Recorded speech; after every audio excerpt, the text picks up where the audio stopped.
What's up? Black men can't keep letting black women raise kids alone. Now, I think with me growing up and graduating high school, and I start to see, obviously, I don't know how everybody's life is doing, but I start to see like a lot of people that I went to school with, they got kids now, and I just start to see like how are people gonna raise their kids, and not just people that was similar in my age, but just overall.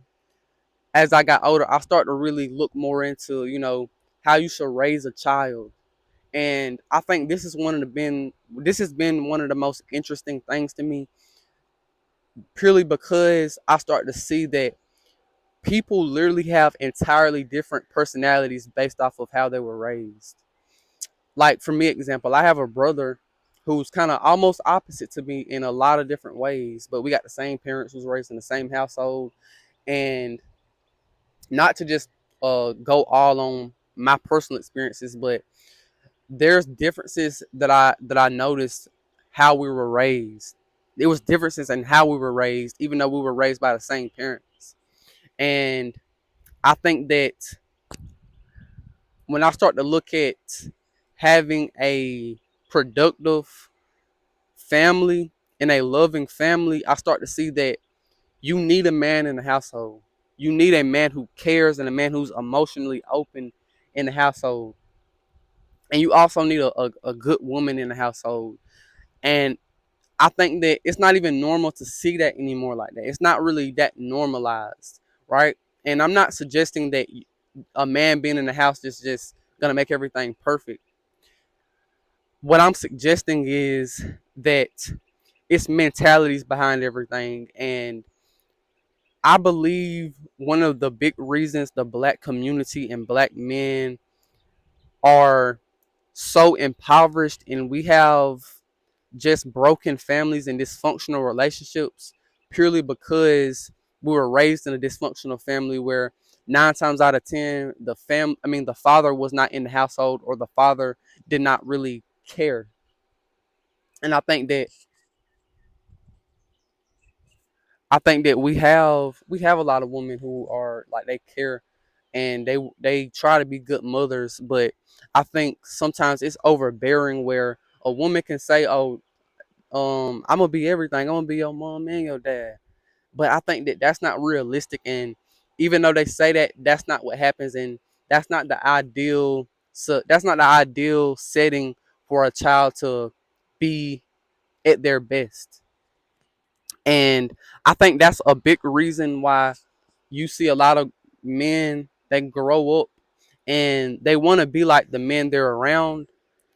And so they go into, being like try to be a gangster or try to be whatever they're seeing the most of the time, whatever they think is cool, whatever they were raised around, and the men that they were around, that's where they're going to try to be like, because that's what they're going to think is cool. And on the other side, what another thing that can happen is that you can see a lot of guys become more feminine because they always, they were always raised by a woman, and I think that's another route that can happen.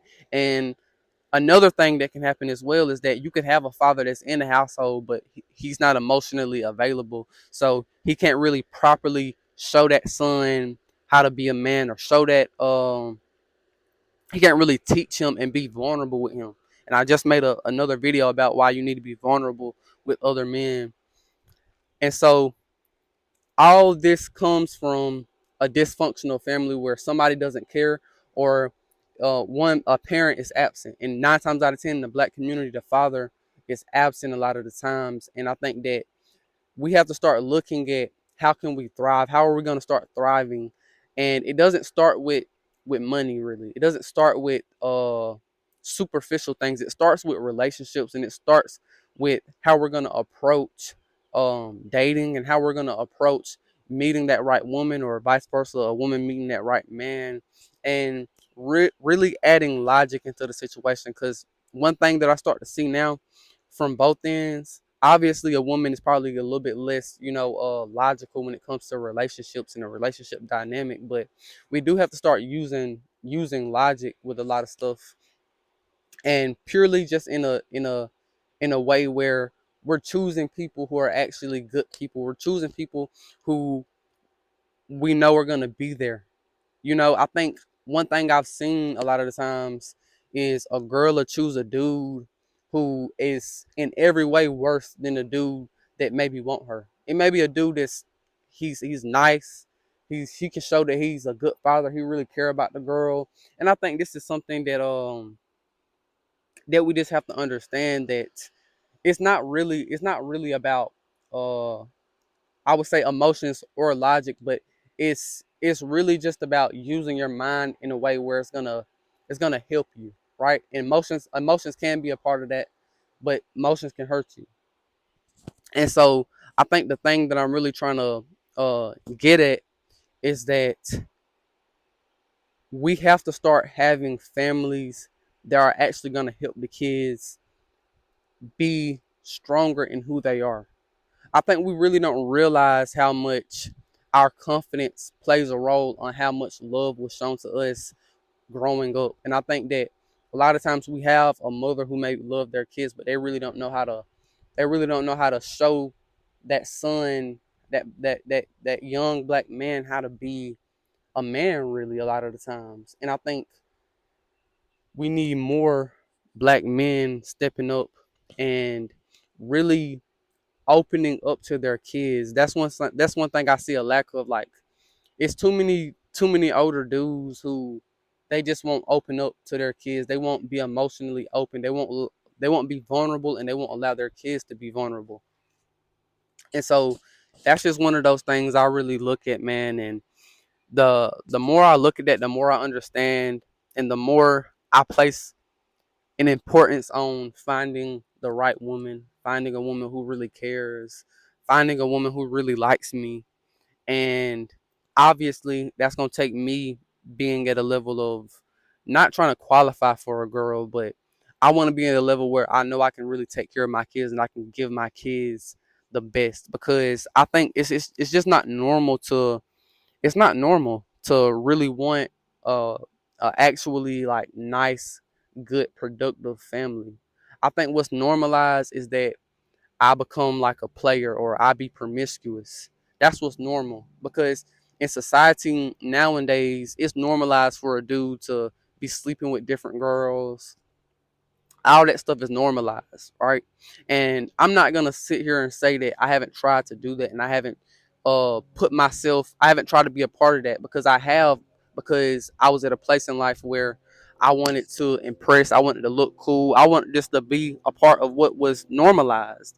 And what we have to understand is we have to get away from trying to be accepted. A lot of the times, a lot of black men get away from trying to be accepted by the black community, because oftentimes we want to be accepted through things that are normalized but aren't good.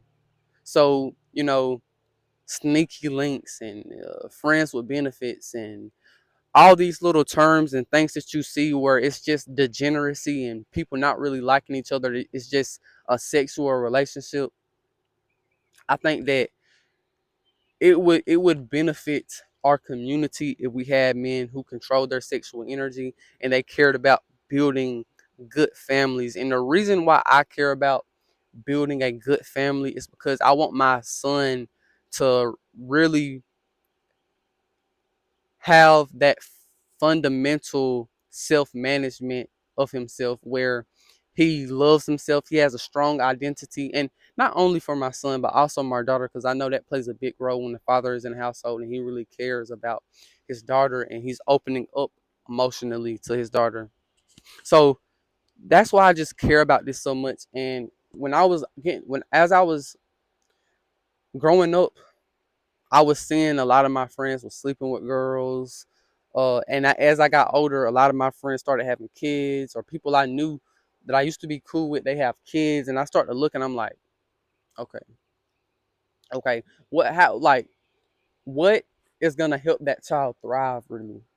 And we can all say, well, anything can happen. Obviously, that child can grow up and be super successful, but what's ideal and what's the best environment for that child to thrive? And I think that's what I look at. And it's so many things that come into that, as far as choosing a woman Not based off of real. To be honest with you, not based off of beauty, purely because it's really about how much the character of who she is. And I know that sounds cliche, but I think that the more I start to look logically at it, the less I care about how beautiful she is. Obviously, I want to be sexually attracted to her, and I don't want to do it if I don't not if I'm not sexually attracted to her.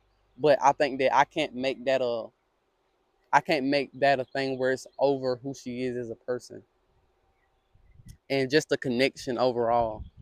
So yeah, man, that's pretty much all I got to say. Peace out.